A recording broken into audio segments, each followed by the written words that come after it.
ಏನು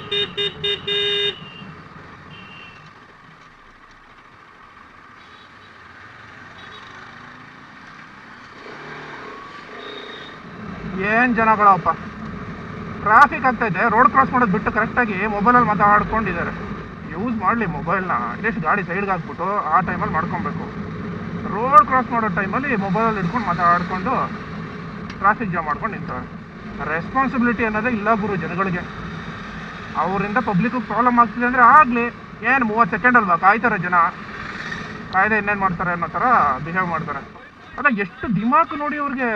ನಾವೆಲ್ಲ ನಮ್ಮಿಂದ ಏನೋ ಪ್ರಾಬ್ಲಮ್ ಆಗ್ತಿದೆ, ಟ್ರಾಫಿಕ್ ಜಾಮ್ ಆಗ್ತಿದೆ ಅಂದರೆ ಜೀವ ಪುಕ ಪುಕ ಅಂದ್ಬಿಡುತ್ತೆ. ಫಾರ್ ಎಕ್ಸಾಂಪಲ್, ಇವಾಗ ಸಿಗ್ನಲಲ್ಲಿ ನಿಂತಿರ್ತೀವಿ ಅಂದ್ಕೊಳ್ಳಿ, ಗಾಡಿ ಸ್ಟಾರ್ಟ್ ಮಾಡ್ತಾ ಇದ್ವಿ, ಸ್ಟಾರ್ಟ್ ಆಗ್ತಲ್ಲ ಗಾಡಿ, ಹೆಂಗಾಗುತ್ತೆ ಹೇಳಿ ಟೆನ್ಷನ್ ಅವಾಗ. ಅಂದರೆ ಹಿಂದೆವ್ರಿಗೆ ಲೇಟ್ ಆಗ್ಬಿಡುತ್ತಲ್ಲ ಅಂತ ಜೀವ ಪುಕ ಪುಕ ಅಂತಿರುತ್ತೆ. ಇವರೆಲ್ಲ ಇಂಟೆನ್ಷನಲ್ಲಿ ಪ್ರಾಬ್ಲಮ್ ಮಾಡ್ತಾರಪ್ಪ ಪಬ್ಲಿಕ್ಕಿಗೆ. ಅದು ಹೆಂಗೆ ಮಾಡ್ತಾರೋ ಏನು ಕತೆನೋ.